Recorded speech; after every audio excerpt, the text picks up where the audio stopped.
বর্ষায় রাজশাহীর সৌন্দর্য দেখতে চাইলে একবার ঘুরে আসুন আইবাদ পঞ্চবটিতে। কিভাবে যাবেন, কোন রাস্তা সবচেয়ে সহজ, আর এখন বর্ষায় জায়গাটা দেখতে কেমন, সবকিছু নিয়ে এই ভিডিওটা। ঘোরাফেরা করা এটা শুধু শখ না, এটা নিজের জন্য একটা ছোট্ট থেরাপি বলতে পারেন। নতুন একটা জায়গায় একটু খোলা বাতাস আর কয়েকটা সুন্দর মুহূর্ত, এগুলো অনেক সময় মনটাকে অনেক ভালো করে তোলে। আর মন ভালো থাকলে কাজের ইচ্ছে বাড়ে, চিন্তা কমে, আর জীবনটাকেও অনেক সুন্দর করে সাজানো যায়, সুন্দর লাগে। তাই সুযোগ পেলে একটুখানি বেরিয়ে পড়ুন। সবসময় অনেক টাকা খরচ করে দূরে যেতে হবে এমনটাও না, নিজের শহরের কাছাকাছি কোনো এক সুন্দর জায়গাতেও ঘুরে আসা যায়। কিন্তু মনে রাখবেন, মন ভালো থাকলে সবকিছু একটু বেশিই সুন্দর লাগে। সেই জন্য মনটাকে ভালো রাখা সবচেয়ে বেশি দরকার। আজকে আমি আপনাদেরকে নিয়ে চলে এসেছি রাজশাহীর আইবাদে পঞ্চবটি এলাকায়। রাজশাহীতে যারা ঘুরতে যেতে ভালোবাসেন, বিশেষ করে বর্ষাকালে প্রকৃতির সৌন্দর্য উপভোগ করতে চান, তাদের জন্য এই জায়গাটা সত্যিই দারুণ এবং স্মরণীয়। অনেকেই এই জায়গার নাম শুনেছেন, কিন্তু কিভাবে আসতে হবে, কিভাবে যেতে হবে, কোন রাস্তা দিয়ে এলে সুবিধা হবে,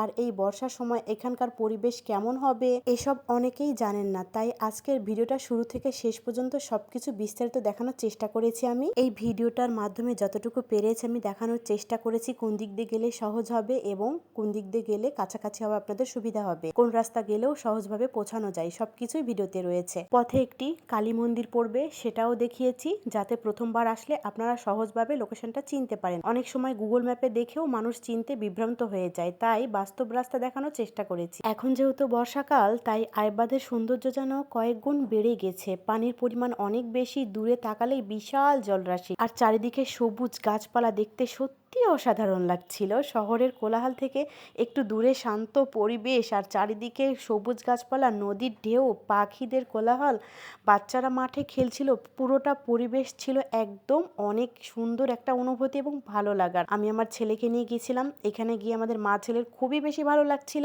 ছোট ছেলেটা ঘুমিয়েছিল, ওকেও আবার নিয়ে যাব।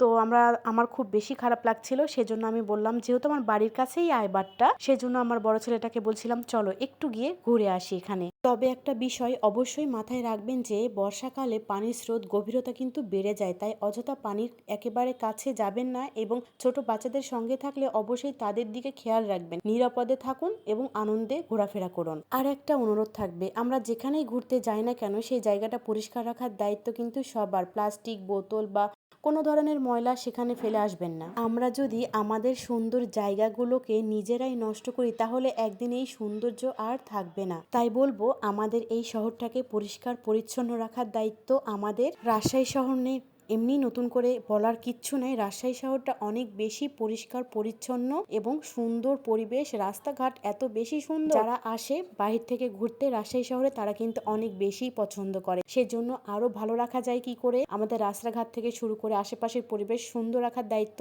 একান্তই আমাদের। আর এই ভিডিওটা যদি আপনাদের ভালো লাগে, তাহলে অবশ্যই কমেন্ট করে জানাবেন যে এই জায়গাটা আপনাদের কেমন লেগেছে এবং নেক্সটে কোন কোন জায়গাগুলো আপনারা দেখতে চান, সেটা অবশ্যই আমি ভিডিওর মাধ্যমে দেখানোর চেষ্টা করব। আজকের ভিডিওটা এখানেই শেষ করছি। সবাই অনেক বেশি ভালো থাকবেন, আমাদের জন্য দোয়া করবেন, আমিও আপনাদের জন্য দোয়া করি। সবাই ভালো থাকবেন। আল্লাহ হাফেজ, আসসালামু আলাইকুম।